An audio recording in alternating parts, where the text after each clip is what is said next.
আপোনালোক সকলোলৈকে মোৰ নমস্কাৰ আৰু কৃতজ্ঞতা জ্ঞাপন কৰিছোঁ।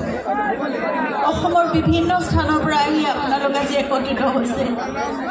একমাহ পাৰ হ'ল, জুবিন আমাৰ মাজৰ পৰা গৈছে বুলিতো ক'ব নোৱাৰোঁ, কিন্তু এটা অভাৱনীয় ঘটনা ঘটি গ'ল, যিটো প্ৰায় একমাহ পাৰ হ'ল আৰু আপোনালোকে এতিয়াও সেই মৰম আশীৰ্বাদ প্ৰাৰ্থনা একেদৰে সদায় জনাই আছে তেওঁৰ বাবে, আমাৰ পৰিয়ালৰ বাবে, তেওঁৰ ন্যায়ৰ বাবে। যি ঘটিছিল সেই সকলোবোৰ আমি ভালদৰে জানিব লাগিব, সঁচাটো জানিব লাগিব। সেই সকলোবোৰৰ বাবে আপোনালোকেও এখন যুদ্ধ কৰি আছে, আমিও পৰিয়ালৰ সকলোৱে আমি জানিব বিচাৰিছোঁ আচলতে সঁচাকৈ সেই দিনটোত জুবিনৰ লগত কি হৈছিল। আমাৰ মাজতো বহুত অন্তৰ্দ্বন্দ্ব চলি আছে, ইয়াৰ ভণ্টিও আছে লগত, আৰু আমি সকলোৱে বুজি পাম আমাৰ অন্তৰৰ ভিতৰত কি চলি আছে। তাৰ উত্তৰ নিশ্চয় আমি পাম। এক আস্থাৰে শান্তিৰে ধৈৰ্যৰে আমি অপেক্ষা কৰিছোঁ। নিয়মত হওক, শুদ্ধভাৱে হওক, পানী নসৰকাকৈ যি বিচাৰ হ'ব লাগে সেয়া বিচাৰ হওক, কিন্তু তাৰ লগে লগে আমি জুবিনকো অমৰত্বত আমিয়ে দিব লাগিব।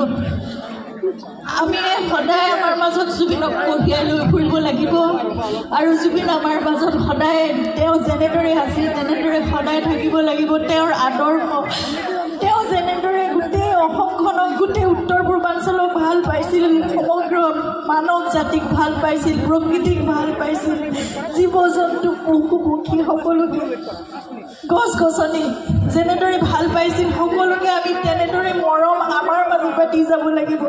আমি ভাবিব লাগিব যে আজি এজন জুবিন নহয়, আমাৰ মাজত কোটি কোটি জীৱ জুবিনৰ, আমাৰ সকলোৰে আত্মাত জুবিন জীয়াই আছে, আৰু সকলোকে জুবিনে আমাৰ তেতিয়া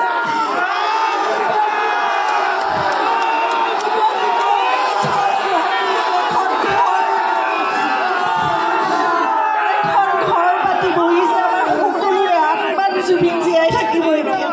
গতিকে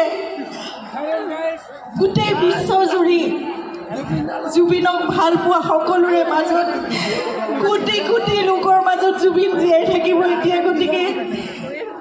গতিকে আমি জুবিনৰ প্ৰতিটো কাম আমি তেনেদৰে আগবঢ়াই নিম। আমি সংকল্পবদ্ধ হ'ব লাগিব।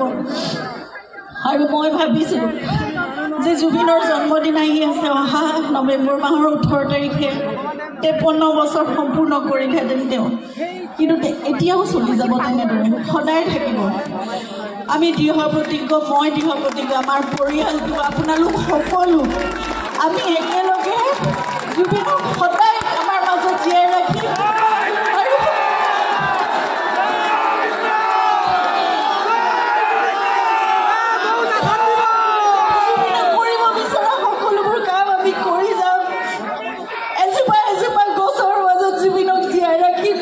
পাতত জীয়াই ৰাখিম, সেয়া ৩৬,০০০ গীতৰ মাজত জুবিন জীয়াই থাকিবলৈ, সকলোৰে কণ্ঠত জুবিন জীয়াই থাকিব।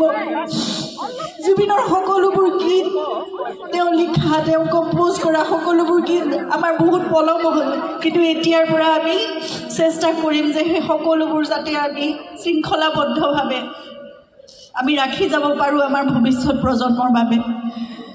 প্ৰতিটো পদক্ষেপত আপোনালোকে আমাক সহায় কৰিব লাগিব, আপোনালোকে নিজেও কৰিব লাগিব সেইখিনি। আমি গছ ৰুই যাম, সেউজ কৰিম অসমখন, উত্তৰ পূৰ্বাঞ্চলখন, জীৱকুলৰ বাবে আমি কাম কৰি যাম।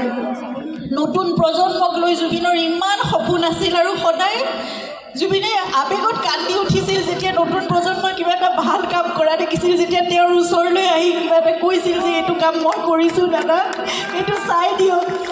মোৰ ওচৰত আৱেগিক হৈ গধূলি ৰাতি আহি মোৰ ওচৰত কৈ কৈ কান্দি যায়গৈ, চকু পাতি ওলাই যায়গৈ। দেখিছানে, সিহঁতে ইমান ভাল কাম কৰিব পাৰে, মোৰ কিনো প্ৰতিভা আছে, সিহঁতৰ মাজত আৰু বহুত প্ৰতিভা আছে, সিহঁতে মোৰ অসমখনক বহুত দূৰলৈ লৈ যাব। গতিকে সেই সপোনবোৰ আমি পূৰা কৰিবই লাগিব।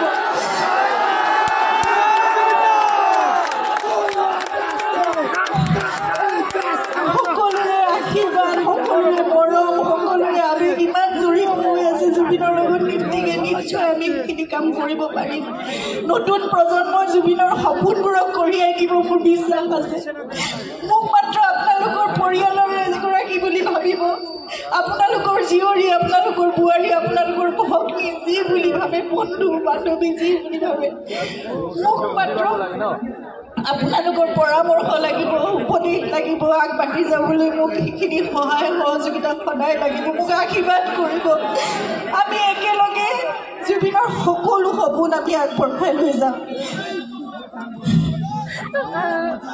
আৰু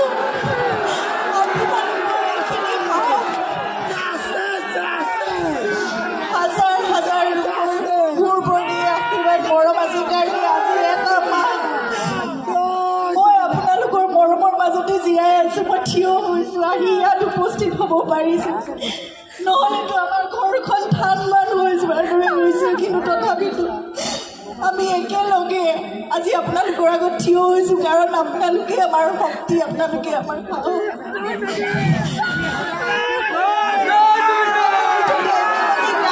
জুবিনক সদায় আমাৰ মাজত জীয়াই ৰাখি মই প্ৰতিশ্ৰুতি দিছোঁ মই সংকল্পবদ্ধ হৈছোঁ আপোনালোকে মোক মাত্ৰ আশীৰ্বাদ দিব আৰু